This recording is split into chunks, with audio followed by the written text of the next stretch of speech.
कैसा ये इश्क है।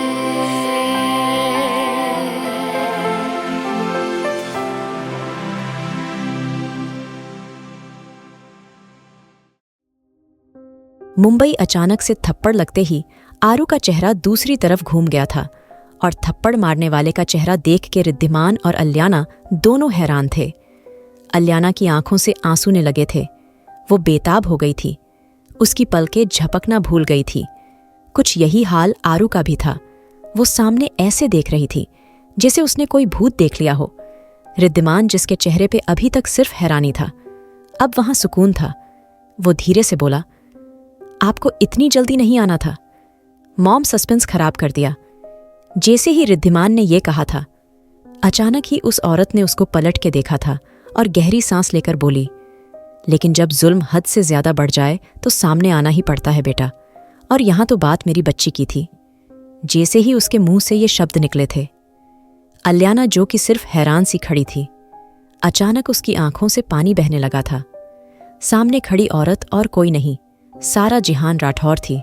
उसकी माँ, उसकी प्यारी मम्मा, जिसके साथ उसने अपनी जिंदगी के सबसे खूबसूरत 7 साल गुजारे थे, जिसको आज वो पूरे 25 साल बाद देख रही थी, जिसको देख के कोई कह नहीं सकता था उसकी अल्याना जैसी बैठी थी। उसके चेहरे पे जरा भी शिकन नहीं थी। ऐसा लगता था जैसे वो अभी भी अपनी उस है जवानी में थी। चेहरे पे वही मासूमियत, वही खूबसूरती, बस शरीर थोड़ा कमजोर हो गया था, लेकिन चेहरे की मासूमियत गायब नहीं हुई थी। सफेद खूबसूरत साड़ी में वो किसी देश की शहजादी लग रही थी। अल्याना को कुछ समझ नहीं आ रहा था। वो पागलों की तरह सारा को देख रही थी। काफी देर बाद अल्याना के मुंह से बहुत धीरे से निकला था, रिद्धिमान, अगर ये सपना है तो मुझे कभी भी इस सपने से नहीं निकलना। मुझे प्लीज इस सपने में जीने दो। मुझे कहीं नहीं जाना। रिद्धिमान, देखो ना, मुझे मेरी मम्मा नजर आ रही हैं। क्या तुम्हें भी ऐसा लग रहा है? रिद्धिमान, देखो, मेरी मम्मा बिल्कुल वैसी हैं। कुछ भी नहीं, बदला देखो ना। रिद्धिमान। अल्याना की आंखों से बुरी तरह आंसू बह रहे थे। उसकी आंखें जैसे अब रो रो के थक गई थीं। कुछ यही हाल सारा का भी था। वो बेटी जिसको उसने गोद में खिलाया था, जिसके बिना उसको सांस नहीं आती थी, आज इतने सालों बाद वो उसके सामने थी। उसकी अल्याना कितनी बड़ी हो चुकी थी। सारा ने धीरे से हाथ आगे करके अल्याना को अपने पास आने का इशारा करा तो अल्याना में जल्दी से नामे सर हिला दिया था। अल्याना जोर से रोते हुए बोली, नहीं, ये सिर्फ सपना है। मैं आपके पास आऊंगी। आपको मुझे छोड़ के चली जाओगी? मुझे इस सपने में जीने दो प्लीज। कम से कम आपको देख पा रही हूं। प्लीज मम्मा।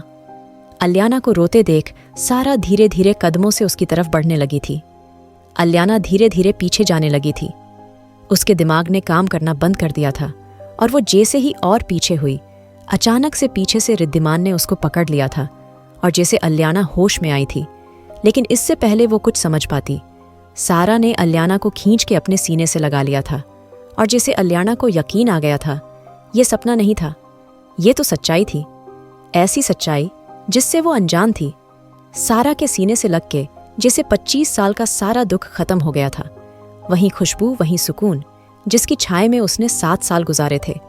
उसकी प्यारी मम्मा, जो उसकी आंखों से आंसू का एक कतरा नहीं आने देती।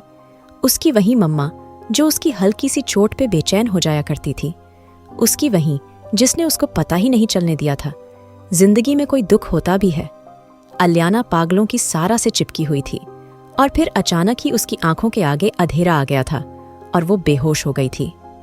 दूसरी तरफ सेरेन कॉलेज जा रही थी। तभी अचानक से उसको अपने सामने से मलाइका आती दिखाई थी, जो नफरत से उसको देख रही थी। मलाइका गुस्से से बोली, तुम घटिया लड़की, तुम्हारी वजह से युवान इंडिया छोड़ के चला गया। बताओ, तुमने क्या करा? उसके साथ बताओ। मलाइका के चिल्लाने पे सेरेन गुस्से से बोली, मेरा रास्ता छोड़ दो, जाने दो मुझे, और मुझे तुमसे कोई बात नहीं करनी। और मैंने उसको नहीं कहा। इंडिया से जाने के लिए तुम्हारा युवान खुद गया है तो कॉल करो, उसको पूछो, मेरा दिमाग मत खराब करो। सेरेन की बात पे मलाइका गुस्से से बोला, ओह रियली? ठीक है, मैं तो उसको जरूर कॉल करूंगी, लेकिन तुम्हें मुझसे कौन बचाएगा? आज तो तुम्हारा वी युवान भी नहीं, जो हर बार हीरो की तरह आ जाता था। अब क्या होगा? इतना कह के मलाइका अपने हाथ में कुछ लेके सेरेन की तरफ बढ़ी थी। बहुत घमंड है ना? अपनी इस खूबसूरती का? अपनी इस खूबसूरती के जाल में आधे कॉलेज को फंसा रखा है। अपनी इस खूबसूरती के जाल में सबको पागल बना रखा है। अपनी इस खूबसूरती के जाल में मेरे युवान को भी दीवाना करा है। अपनी इस खूबसूरती से सबका दिमाग खराब कर रखा है ना। इतना कह के जैसे ही मलाइका आगे बढ़ी, तभी अचानक से उसका पूरा जिस्म कांपने लगा था। ऐसा लगा था मानो उसने कोई भूत देख लिया हो। वो पागलों की तरह सामने देख रही थी और अचानक से उसके हाथ में पकड़ी चीज नीचे गिर गई थी और उसने अपने कदम पीछे की तरफ ले लिए थे। इससे पहले सेरेन कुछ समझ पाती, अचानक से मलाइका भाग गई थी। सेरेन हैरान थी, ऐसा भी क्या हो गया था? अचानक से सेरेन ने जैसे ही पीछे देखा था, उसकी आंखें खुद हैरानी से फैल गई थीं। उसका चेहरा नामे हिलने लगा था क्योंकि सामने और कोई नहीं, उसके डैड थे। जिहान राठौर, जिसको उसने कभी देखा नहीं था, लेकिन फोटो से वो समझती थी। ये कौन है? जिहान रत्थर, जिसके चेहरे पे आज भी वही गुस्सा वहीं तेज था, जिसको देखने से ही लगता था अगर आंखें नीची नहीं करी तो ज्यादा देर इस इंसान के सामने टिक भी नहीं पाएंगे, जिसकी पर्सनैलिटी इतनी परफेक्ट थी कि सेरेन का वजूद छुप सा गया था। वो कांपते होंठों से जिहान को देख रही थी। उसके मुंह से धीरे से निकला था, डैड, डैड। जैसे ये शब्द झूठा सा लग रहा था, एकदम झूठ। वो धीरे से बोली, नहीं, ये सच नहीं है।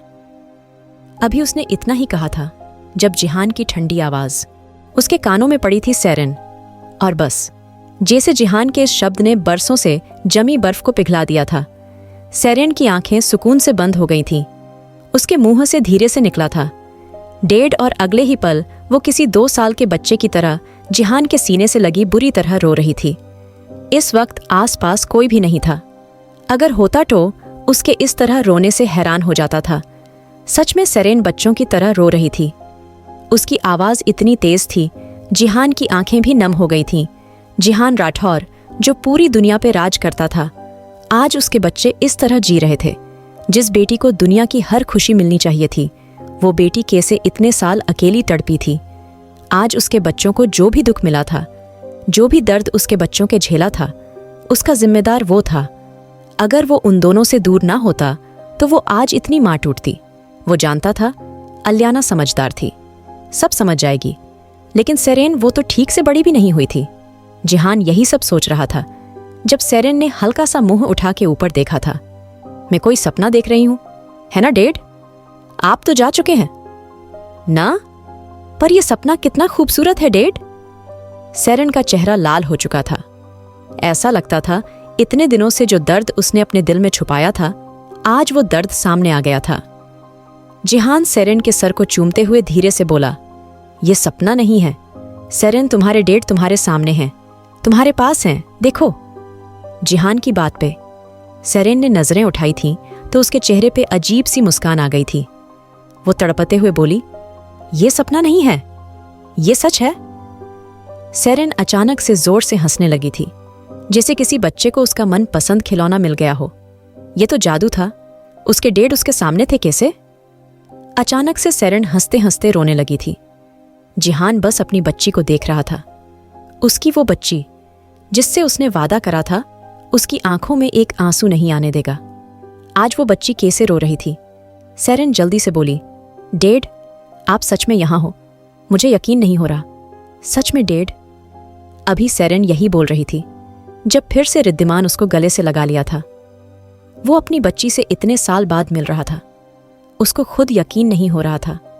वो अपनी सेरेन को देख पा रहा था इतने साल बाद। उसका दिल दुगनी तेजी से धड़क रहा था। उसकी आंखें भीगी हुई थीं।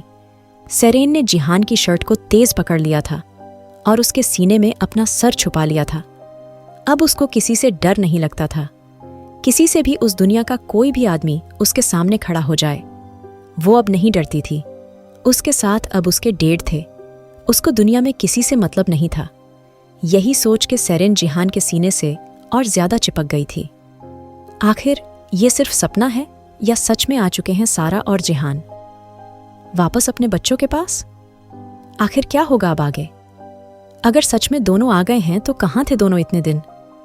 क्यों अपने दोनों बच्चों से दूर थे? आखिर क्या होगा अब आगे? जानने के लिए सुनिए the mafia boss unwanted wife. तो कैसा लगा आप लोगों को सरप्राइज? मैं जानने के बेताब हूं, बताइएगा जरूर। मैं जानती हूं कि मैं काफी टाइम से एक्टिव नहीं थी और कोई नया एपिसोड भी नहीं आया था, लेकिन अब से सब कुछ रेगुलर रहेगा। आज का एपिसोड डाल दिया है, उम्मीद है आपको पसंद आएगा। अब से मैं कोशिश करूंगी कि बिना गैप के नए एपिसोड्स लाती रहूं।